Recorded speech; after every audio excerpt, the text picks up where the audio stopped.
ვარაიქორდაო დიახ გამარჯობა მეგობრებო როგორ გრძანდებით შემდეგი ვიდეო მინდა რომ შემოგთავაზოთ დღეს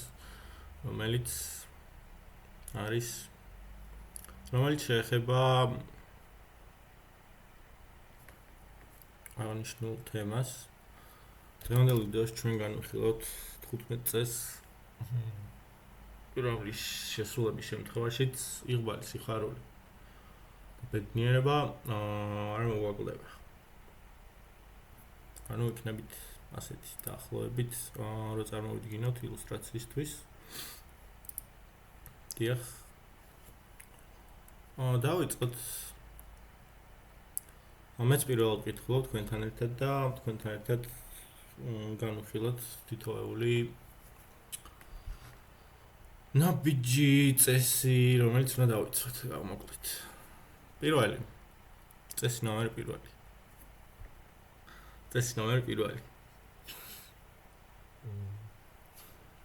ღმერთს ადამიანი ტანჯისთვის არ შეუქმნია, ერთ წამი მივახლოვებ ვერ ხედავ. ღმერთის ქმნილებამ ცხოვრებით უნდა გაიხაროს, უყვარდეს და ქმნიდეს. ნაკლებად იწუწუნეთ ზოგადად ცხოვრებაზეც და ისეც ყოველთვის გახსოვდეთ, რომ არსებობენ ადამიანები, რომლებიც უფრო ცუდად ცხოვრობენ ვიდრე თქვენ. დიახ, მე ამითი ხელმძღვანელობ, მაგიტომ აქ მოტკნული საქციელი ცხოვრებაში, რადგან ყოველ დღე როცა ვიღვიძებ, მე წარმოვიდგენ, რომ ჩემს ცუდად ცხოვრობენ ადამიანები, ამის გამო ძალიან მაგრად გრძნობ თავს და მეც აღარაფერს აღარ ვაკეთებ იმისთვის, რომ უკეთესად ვიყო. ასე რომ მე ძალიან ბუნებრივი მიდგომაა და ჩემი აზრით სწორიც. აქედან გამომდინარე, წესი ნომერ 1-ს ვეთანხმები. წესი ნომერი 2. ყოველი ადამიანი დედამიწაზე უბრალოდ კი არა, გარკვეული მისიით არის მოვლენილი.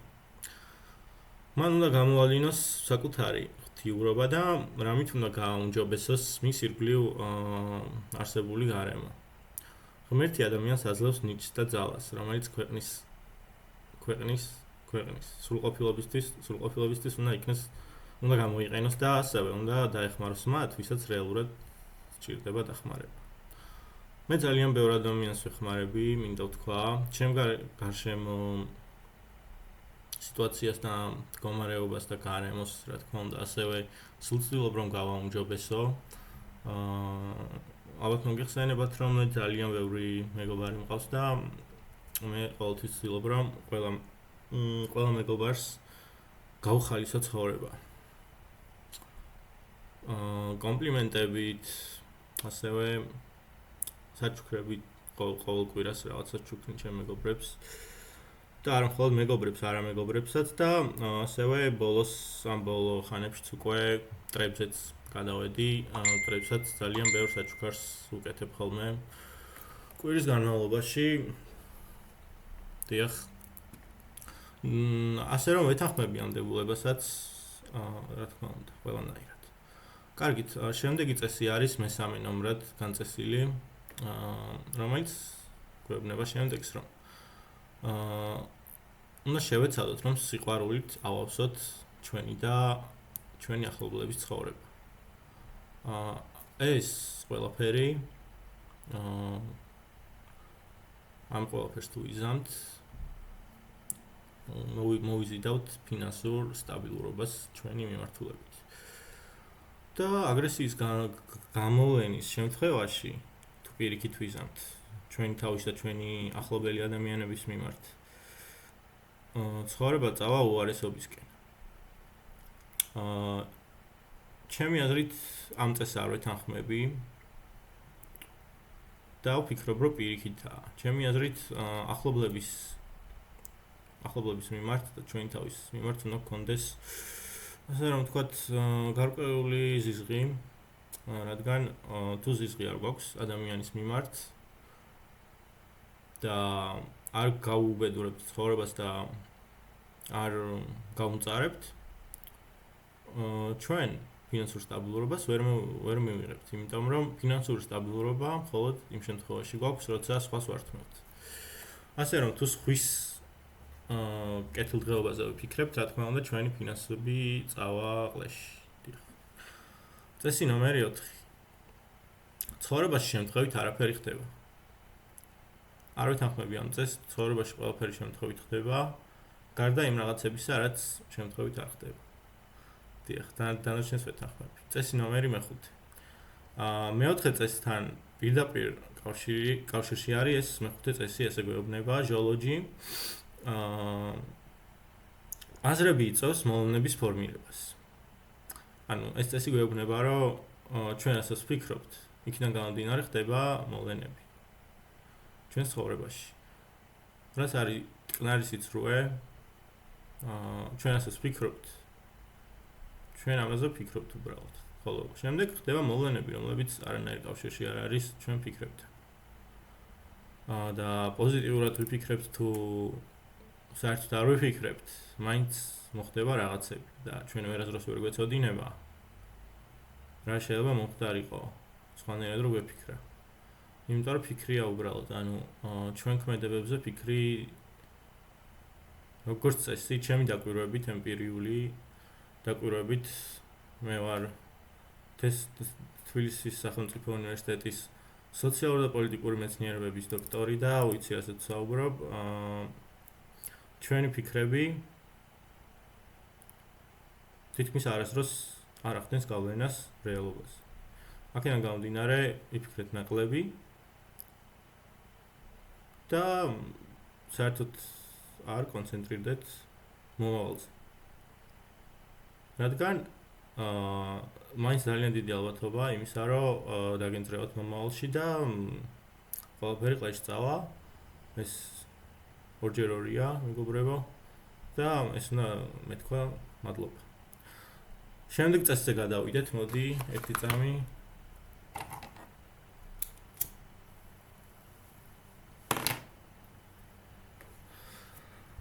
რომელიც მე-7 ნომერზე, მე-7 ადგილზე გავიდა ეს წესი. თუ დარწმუნებული იქნებით, რომ ყველაფერი კარგად იქნება, ასეც მოხდება. რწმენა ყველაზე დიდი მამოძრავებელი ძალა ამ ქვეყანაზე. კარგი. ჩემი აზრით ეს პასუხი არის სიმართლე. მე როგორც მოგეხსენებათ, კვირაში ორჯერ დავიარები ეკლესიაში ყოველ კვირას, ორჯერ. ორშაბათს, სამშაბათს, ზოგჯერ კვირასაც. და ჩემ ცხოვრებაში ამის გამო ყველაფერი არის ძალიან მაგრად. მე ყოველი დღის გათენება მიხარია ძალიან და მინდა რომ თქვენც ასევე გიხაროდეთ ისევე როგორც მე მიხარია ყოველი დღე. ასე რომ მინდა გითხრათ, რომ უნდა იაროთ ეკლესიაში ყოველ ორშაბათს და სამშაბათს, ილოცეთ, რწმენა შეინარჩუნეთ, ან უბრალოდ არ დაკარგოთ მაინც რაც გაქვთ და ყველაფერი იქნება ისე როგორც ღმერთს უნდა.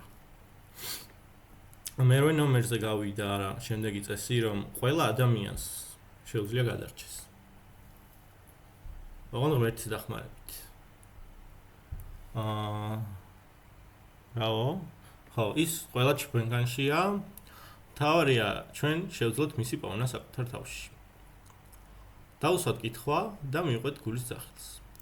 დიახ, ეს პირდაპირ ეხმიანება მე-7 წესს, რომლის მიხედვითაც აუცილებლად უნდა ვიაროთ კვირის 2 დღის განმავლობაში ეკლესიაში. ეკლესიაში არულისას მე-8 წესი ჩემი აზრით ავტომატურად სრულდება და რაღაც განსაკუთრებული ძალის მევჩადება აღარ არის საჭირო, რომ მე-8-ს შევასრულოთ. მე-7-ს თუ ასრულებთ, მე-8 თავისით არის შესრულებული, შეგიძლიათ გადახვიდეთ დაუყოვნებლივ შემდეგ წესზე, რომელიც ასე გამოიყურება. მიუხედავად იმისა, თუ რამდენად ძინეთ და დანაშაულს ჩავდივართ, ღმერთს მაინც უყვარს ჩვენი ყოველი ჩვენგანი. ფიქრობ, რომ ეს პასუხი ამ პასუხს დავარქმევდი მტკნარ სიცრუეს, რადგან ღმერთი მე ვფიქრობ რომ თუ ჩვენ ცუდ რამეს გავაკეთებთ ღმერთს ეს მაგრა კიდია იმიტომ რომ თავისი ანუ უფრო დიდი პასუხისმგებლობები გააჩნია თვითონ ამ ღმერთს და ჩვენი ვიღაც ტიპების ქმედებები მაგრამ ანუ არ აინტერესებს რა იმიტომ რომ დიგალნას ვერ ვახდენთ სამყაროს მასშტაბით ასე რომ ვთქვა და ამიტომ მინდა მოგიწოდოთ მეგობრებო რომ თქვენ რაც კი მოგინდებათ და რა დანაშაულის ჩადენაც მოგინდებათ შეგიძლიათ რომ დაუყოვნებლივ ჩაედინოთ რადგან მოგეტევათ კი არა საერთოდ არც კი განისჯებით როცა სასუფეველში გადაინაცვლებთ ასე რომ ამ შემთხვევაში გირჩევთ რომ მე დამიჯეროთ ვიდრე მე-9 წეს კარგი მე-10 წესი მე-10 წესი ჟღერს ასე ერთ-ერთი ყველაზე მთავარი არის მსგავსების კანონი და რა არის ახლა ეს მსგავსების კანონი თუ თქვენ არ გიყვართ საკუთარი თავი თქვენ ირგვლივ მყოფ ადამიანებსაც უკაცრავად არ ეყარებით და თუ გარშემო ადამიანებიც არ გიყვართ თქვენ თავით არ გეყარებათ ასეთი წესი არის მე ვფიქრობ რომ ჩვენ გარშემო ადამიანები არ მსახურებენ სიყვარულს რადგან თითქმის არავის არაფერი არ გაუკეთებია ჩვენთვის რა გვიყვარდეს ამიტომ შევიძულოთ მაქსიმალურად ვეცადოთ რომ მათზე манипуляციურად ვიმოქმედოთ ჩვენ გარშემო მყოფ ადამიანებზე ვეცადოთ რომ რაც შეიძლება ცუდად იყვნენ აქედან გამომდინარე ჩვენი ფსიქიკა და ჩვენი მენტალური ჯანმრთელობა რა თქმა უნდა მე ვფიქრობ რომ გაუმჯობესდება რადგან ყველაფერი არის შედარებითი და ფარდობითი თუ ხედავთ რომ ჩვენ გარშემო არსებულ ადამიანებს უჭირთ და ცუდად არიან ეს უკვე განვიხილეთ სხვა შორის ცოტა ხნის წინ თუ ხედავთ რომ ცუდადაა ჩვენ გარშემო ადამიანი და ჩვენ უფრო კარგად ვართ ესე იგი კარგად ვართ და თუ ვიღაც ადამიანი ჩემზე კარგად არის ესე იგი მე რაღაცა დავაკელი ხო ცხოვრებაში და აქედან იწყება დეპრესია ზოგადად თუ გაინტერესებთ თუ საიდან იწყება დეპრესია აი აქედან იწყება ეს თვითონ ეს ტერმინიც აქედან მოდის დიახ მე-11 წესი ადამიანების უსიამოვნების მიზეზი სხვა ადამიანები კი არა საკუთარი თავია არ ვთანხმები ეს უკვე განვიხილეთ მე-10-ში რომ სხვა ადამიანებს გამოვართ ცუდად სხვა ადამიანებს რომ ჩვენ გარშემო არსებულ კლებს რომ დაენძრევათ მე ვფიქრობ რომ ეს ძალიან კარგად აისახება ჩვენზე ყველა კუთხით ფინანსურით და არაფინანსურით სულიერი და მატერიალურ ფსიქოლოგიურ ყველა კუთხით ფსიქოლოგიურ ყველა კუთხით დიახ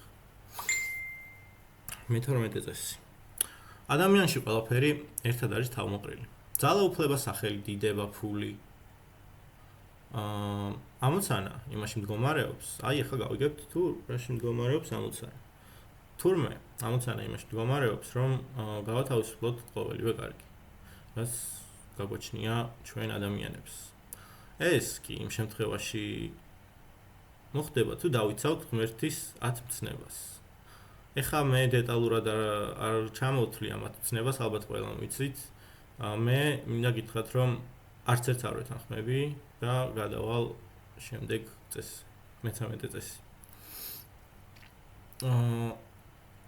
ირგვლივ მყოფ ადამიანებს ნუ დაყოფთ ცუდებად და კარგებად ესე გვეუბნება ეს მე-13 წესი მე კი გეტყვით პირიქით რომ მხოლოდ ცუდი და კარგი ადამიანები არსებობენ ჩვენ გარშემო და ცუდი და კარგის განსაზღვრება მხოლოდ ან ჭეშმარიტი ცუდი და კარგის განსაზღვრება მხოლოდ ჩვენ ვიცით.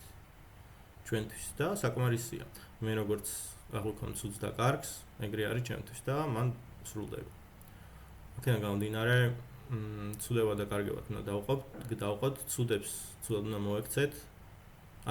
ცუდებს კარგად უნდა მოექცეთ და კარგებს უნდა მოექცეთ ცუდად, რადგან ასეთია ცხოვრება და კარგმა ადამიანებმა უნდა გაიგონ, რომ ესეთ მარტივი არ არის ცხოვრება, როგორც მათ წარმოუდგენიათ. აქედან გამომდინარე, სახე უნდა გავაძლოთ კარგებს და ცუდებთან კარგად უნდა ვიყოთ, რადგან მთლად ცუდებიც არ არის.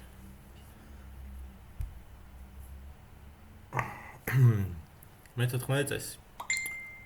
შეიცანი ერთ წამი, შეიცანი თავი შენი. ეს ყოფილა ეზოთერიკოსული წესი, რომელიც გვეუბნება წესი ნომერ 14, რომ სრულებით ესაბამება და მოდის ფარდობითობაში დღევანდელ რეალობასთან.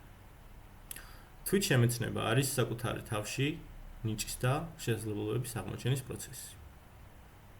ანუ ეს წესი გვეუბნება, რომ რაღაცას რო ვსწავლობთ. ვეთანხმები ამ წესს, მე რაღაცას რო ვსწავლობ ხოლმე და რაღაცებს ვივითარებ, მაგალითად ნიჭებს და შესაძლებლობებს ძალიან აქტიურად. ეხაც მაგალითად გავდივარ ძალიან საინტერესო კურსს, Linux ტერმინალის command line-ის კურსი და არ ვიცი, ძალიან ბევრი ნიჭი აღმოაჩინე ჩემ თავში ამ კურსის მსვლელობისას და ალბათ დროებით რამდენიმე წლით შევჩერდები, აღარ გავაგრძელებ ამ კურსს, რადგან ეს აღმოჩენილი ნიჭები ჯერ უნდა გადავახარისხო, შემდეგ განვავითარო და მხოლოდ შემდეგ დავუბრუნდები ახალი ნიჭების აღმოჩენის პროცესს. დიახ. მადლობა და მე-15 და ბოლო ამ დღევანდელ ვიდეოში წესი არის, რომ ღმერთისთვის არ არსებობს ისეთი გაგება, როგორც არის დანაშაული. ან ამაზე ხო ვისაუბრეთ, ტვინი მოიწონა გარჩი.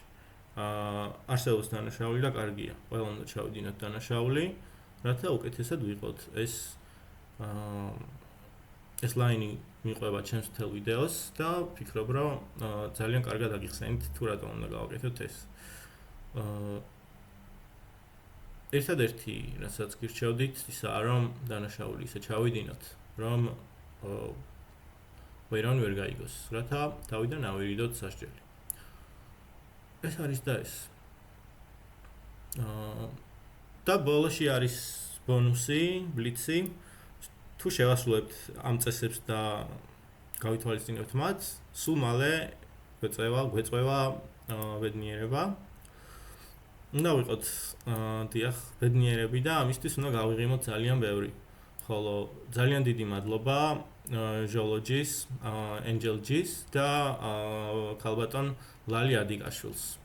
ქალბატონი ლალი ადიკაშვილი თუ არ იცით ვინ არის, ეს ქალბატონია, ფოტოზე ლალი ადიკაშვილია ქალბატონი გამოსახული და ის ძალიან